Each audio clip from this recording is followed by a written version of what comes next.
इस वीडियो में आप जानेंगे कि कैसे बिलियन डॉलर कंपनीज आपके इमोशंस मैनिपुलेट करके आपसे और पैसे लेती हैं। एक बार आप ये जान लेंगे तो आप पैसे बचा सकेंगे, अपने इमोशंस कंट्रोल कर सकेंगे और चाहे तो आप खुद लोगों को मैनिपुलेट कर लेंगे। ये सिंपल एंड पावरफुल हैक्स हैं बुक प्रेडिक्टेबली इरैशनल से, so use them wisely. Number 1, you are irrational. Author Dan Ariely अपने टीनेज ईयर्स में ऑलमोस्ट मर गए थे। एक भयानक एक्सीडेंट में उनकी 70% बॉडी बहुत बुरी तरीके से जल गई थी। ट्रीटमेंट के लिए उन्होंने 3 साल हॉस्पिटल में बिताए, जहां उनकी बॉडी को 3rd डिग्री बर्न्स को ट्रीट करने के लिए उन्हें बहुत सारे एक्सट्रीम पेन से गुजरना पड़ता था। डैन इतना ज्यादा जल चुके थे कि उनकी बॉडी से स्किन निकल रही थी और नर्स रोज आके उनके लिए बैंडेज लगाती थी। ये बैंडेज लगाने का प्रोसेस बहुत पेनफुल था। उनकी डेड स्किन बाहर आती थी और नया बैंडेज लगाया जाता था। इस पूरे प्रोसेस में नर्स को 1 घंटा लगता था, जिसमें इतना ज्यादा दर्द होता था जो हम इमेजिन भी नहीं कर सकते हैं। नर्स रोज आती थी और उनके पैरों से बैंडेज निकालना शुरू करती थी। ऑथर नर्स से रोज कहते थे, यार प्लीज कोई और तरीका ढूंढ लो ये बैंडेज निकालने का, थोड़ा मेरा दर्द कम कर दो। लेकिन नर्स एकदम कोल्ड तरीके से कहती थी कि यही तरीका है ठीक होने का और तुम्हें पेन बर्दाश्त करना पड़ेगा। रिकवरी के 3 साल बाद जब डैन यूनिवर्सिटी गए तो वो अपने पेन के बारे में और जानना चाहते थे। वो जानना चाहते थे कि उनको इतना दर्द क्यों होता था। क्या उस नर्स को उनसे कोई दुश्मनी थी? कई एक्सपेरिमेंट्स के बाद उन्हें पता चला कि नर्स का बैंडेज निकालने का तरीका ही गलत था। अगर नर्स उनके पैर से ना शुरू करके उनके सर से शुरू करती, जहाँ सबसे ज्यादा पेन होता, और फिर एंड करती उनके पैर से, तो उनको फीलिंग आती कि उनका पेन धीरे धीरे कम हो रहा है। इसी के साथ अगर वो पूरे प्रोसेस में थोड़ा और टाइम लेती, थोड़ा स्लो बैंडेज निकालती, बीच बीच में ब्रेक्स लेती, तो ये पूरा एक्सपीरियंस इतना ज्यादा पेनफुल ना होता। लेकिन डैन को समझ में आया कि नर्स को उनसे कोई पर्सनल दुश्मनी नहीं थी, वो तो सिर्फ अपनी जॉब कर रही थी। फैक्ट तो ये था कि इतनी पढ़ाई और एक्सपीरियंस होने के बावजूद वो नर्स गलत डिसीजन ले रही थी क्योंकि वो रैशनली काम नहीं कर रही थी। तो ऐसे जाने अनजाने में हम अपनी पर्सनल और प्रोफेशनल लाइफ में कितने डिसीजंस लेते हैं जिसमें हम रैशनली नहीं एक्ट करते हैं बल्कि इरैशनली एक्ट करते हैं,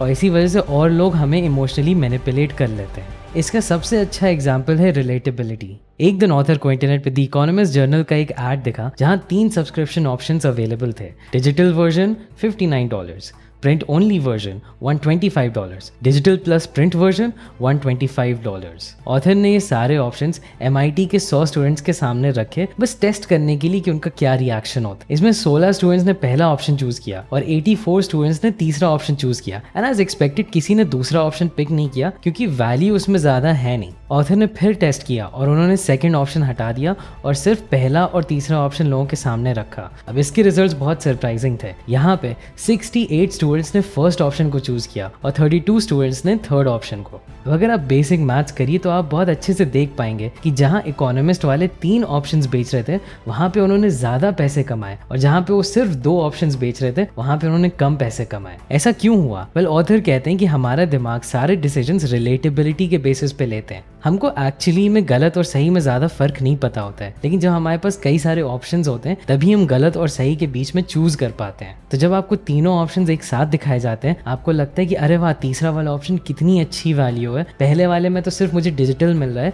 मुझे दोनों चीजें चाहिए, तो मैं थर्ड ऑप्शन पिक करता हूँ। लेकिन जब आप सिर्फ 2 ऑप्शंस देखते हैं तो आपको सेकंड ऑप्शन बहुत ज़्यादा महंगा लगने लगता है और आपको उसकी वैल्यू इतनी क्लियर दिखती नहीं है। इसी तरीके से हमारा विजुअल कॉर्टेक्स भी काम करता है दिमाग का। आप इस इमेज को देखो, यहाँ पे आपको ये सर्कल छोटा लगेगा और ये वाला बड़ा, जबकि अगर आप एक्चुअली में कंपेयर करिए तो ये दोनों सर्कल सेम साइज के हैं। उसके आसपास के सर्कल्स एक का छोटा और बड़े होने का इल्यूजन क्रिएट करते हैं, और इसी ट्रिक का यूज करके आपको अपनी मार्केटिंग से ब्रांड्स भी मैनिपुलेट करते हैं। इसका सबसे बेस्ट एग्जाम्पल है एप्पल। MKBHD के लेटेस्ट वीडियो में उसने यही बात एक्सप्लेन करी कि एप्पल कभी वो सेम वर्ड्स नहीं यूज करते हैं जो और फोन मैन्युफैक्चरर्स यूज करते हैं। फॉर एग्जाम्पल, अभी रिसेंटली एप्पल ने विजन प्रो लॉन्च किया, लेकिन कहीं भी उन्होंने वर्चुअल रियलिटी हेडसेट टर्म का नहीं यूज किया। अगर वो इसको VR हेडसेट कहते हैं तो आप उसे कंपेयर करते हो ऑक्यूलस या HTC वाइव से। एप्पल चाहता है कि आप उनको किसी और से कंपेयर ही ना करें। लेकिन इसी ट्रिक को अप्लाई करने का एक दूसरा तरीका भी होता है जहां आप चाहते हैं कि लोग आपके मॉडल को कंपेयर करें। फॉर एग्जाम्पल,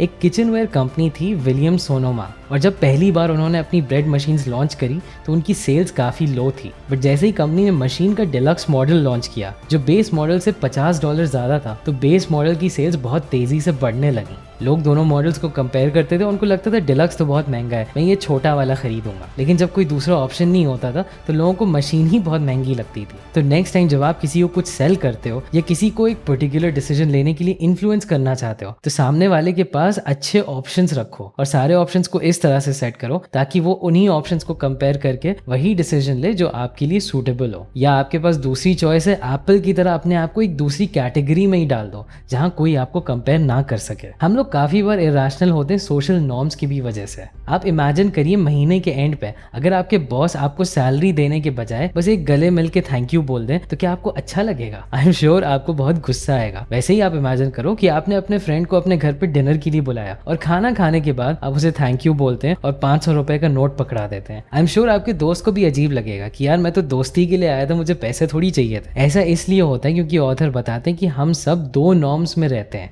पहला है सोशल नॉर्म और दूसरा है कमर्शियल नॉर्म। सोशल नॉर्म्स में हम जो भी डिसीजन लेते हैं उसके बदले में हम रिटर्न में कुछ चाहते नहीं है, ये हम सिर्फ सोशल कनेक्शन के लिए करते हैं और बेसिकली लोगों से फ्रेंडली होने के लिए करते हैं। वहीं कमर्शियल नॉर्म्स में हम जो भी डिसीजन लेते हैं उसके पीछे हमारा कोई ना कोई फाइनेंशियल इंसेंटिव होता है, कोई एजेंडा होता है जहां दोनों पार्टीज अपने फेवर के लिए कुछ काम मिलकर करती हैं। ऑथर कहते हैं कि ये दोनों सिचुएशंस बहुत अलग अलग हैं और आपको इनको कभी मिक्स नहीं करना चाहिए। फॉर एग्जांपल, अगर आपके किसी रिश्तेदार को एयरपोर्ट जाना है और वो आपसे रिक्वेस्ट करते हैं कि बेटा हमको एयरपोर्ट ड्रॉप कर दो और हम तुमको 500 रुपए भी दे देंगे, तो आपको थोड़ा अजीब लगेगा। आपको लगेगा यार मेरे रिश्तेदार है, मैं तो ड्रॉप करने के लिए रेडी ही था, ये 500 रुपए थोड़ा अजीब नहीं लग रहा है। वहीं अगर आपके बॉस आपके एक्स्ट्रा वीकेंड को काम करवाने के लिए आपको ऑफिस बुलाते हैं तो आपको बहुत ज्यादा खलता है और आप कहते हैं यार मुझे एक्स्ट्रा पैसे दो वरना मैं नहीं आऊंगा। तो इसीलिए आपको इस बात का बहुत ध्यान रखना चाहिए कि आप किस सिचुएशन में हो, आप कमर्शियल या पर्सनल सिचुएशन में हो, और कभी अपने काम के बीच में सोशल नॉर्म्स मत लाओ। अगर आपसे कोई काम करवा रहा है ऑफिस में और आप दोस्ती के लिए काम कर रहे हो तो आप बेवकूफ़ी कर रहे हो, और ना ही आपको सोशली लोगों से ऐसे इंटरैक्ट करना चाहिए जैसे आप बिजनेस कर रहे हो। अच्छा, मैं आपको एक बहुत इंटरेस्टिंग बात बताना चाहता हूँ जो आपके साथ ज़रूर हुआ होगा। मान लो आप बहुत मोटिवेटेड हो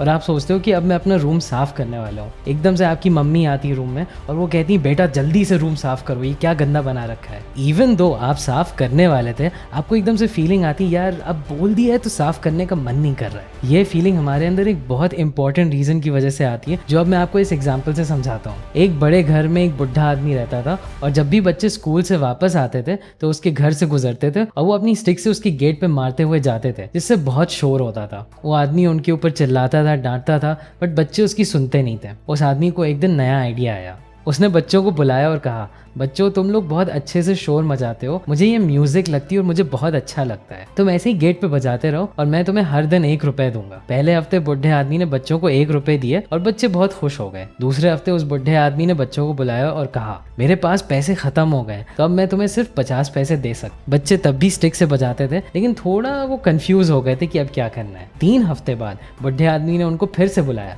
उसने कहा बच्चों अब मेरे पैसे बिल्कुल खत्म हो गए पर तुम चाहो तो तुम म्यूजिक यहाँ पे बजा सकते हो। इसके जवाब में बच्चों ने कहा पैसे नहीं दोगे तो हम शोर नहीं मचाएंगे, और उन्होंने शोर मचाना बंद कर दिया। और इसी तरह से उस आदमी ने बच्चों से वो करवाया जो वो चाहता था, बट बच्चों को ऐसा लगा कि उन्होंने अपनी फ्रीडम से वो डिसीजन लिया है। किसी को भी मैनिपुलेट करने के लिए 2 बहुत इंपॉर्टेंट चीजें हैं, ट्रस्ट और फ्रीडम। सबसे पहले लोगों का ट्रस्ट जीतना होता है, उनके ऊपर भरोसा करवाना होता है। जैसे इस बुढ़े आदमी ने बच्चों को पैसे देके अपने ऊपर ट्रस्ट करवाया। अगर आप लोगों से अपनी बात मनवाना चाहते हो तो ऐसा दिखाओ कि आप ट्राई नहीं कर रहे हो उनका माइंड चेंज करने के लिए, क्योंकि अगर सामने वाला समझ गया कि आप उनके लिए डिसीजन ले रहे हो या आप उनको मैनिपुलेट करने की कोशिश कर रहे हो तो वो रेजिस्ट करते हैं। इसीलिए आप हर डिसीजन को उनको ऐसे प्रेजेंट करो जैसे उनके पास चॉइस है, उनके पास फ्रीडम है, और काफ़ी बार वो वही डिसीजन लेंगे जो आपके लिए सबसे ज़्यादा फेवरेबल हो। और नेक्स्ट पॉइंट है एक्सपेक्ट दी अनएक्सपेक्टेड। ऑथर के एक कॉलीग थे जो कंसल्टिंग करते थे, जिसके लिए वो कंपनी से बहुत एक्सपेंसिव फीस भी चार्ज करते थे, पर वो ऑथर से हमेशा ये कंप्लेन करते थे कि कंपनीज हमेशा उनकी फीस को कम करने के लिए नेगोशिएट करती थी, जिसमें वो हमेशा हार जाते थे। उनके अकॉर्डिंग उनको अपने काम के लिए अच्छे पैसे नहीं मिलते थे। फिर एक दिन बहुत इंटरेस्टिंग चीज हुई।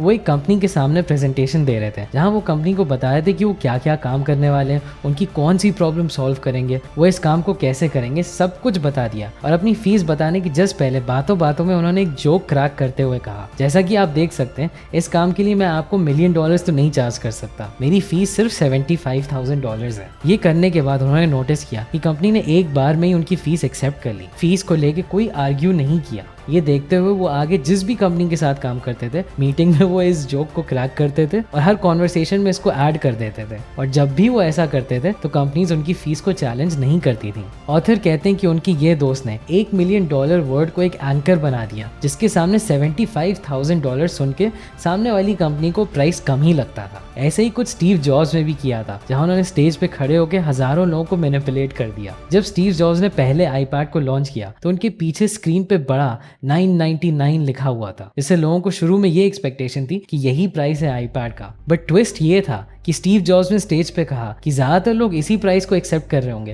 लेकिन ऐसा नहीं है। उन्होंने 999 को हटा के 499 का रियल प्राइस को रिवील किया, तो ऑडियंस एकदम से चीयर करने लगी। यहाँ स्टीव जॉब्स ने पूरी ऑडियंस को पहले ये बिलीव कराया कि प्राइस 999 है और फिर एकदम से उसे चेंज करके 499 कर दिया और हजारों की पब्लिक एक बार में मैनिपुलेट हो गई। सबको ये 499 का प्राइस बहुत रीजनेबल लगने लगा, जो उस टाइम के हिसाब से एक्चुअली महंगा था। तो आपके लिए लेसन ये है कि पहले लोगों के दिमाग में कोई बड़ी चीज एंकर कर दो, कोई ऐसी चीज जो थोड़ा अनएक्सपेक्टेड हो, थोड़ा अनबिलीवेबल हो, और फिर एकदम से प्राइस कम कर दो या ऑफर चेंज कर दो, ताकि लोगों को वो दूसरा ऑफर बहुत ही ज्यादा रीजनेबल लगने लगे। सन त्जू ने एक बार कहा था, every battle is one before it is fought. तो अगर आप सामने वाले के दिमाग में पहले कोई एक एंकर क्रिएट कर दो, उसके बाद आप जो भी ऑप्शन रखोगे वो उनके दिमाग में और रीजनेबल होगा और आप उनके इमोशंस का बैटल जीत जाओगे। दूसरों के इमोशंस करना तो आप सीख गए, लेकिन अगर आपको अपने इमोशंस कंट्रोल करना है तो आप ज़रूर यहाँ क्लिक करके देखिएगा। अभी के लिए बस इतना ही, एंड थैंक्स फॉर वॉचिंग।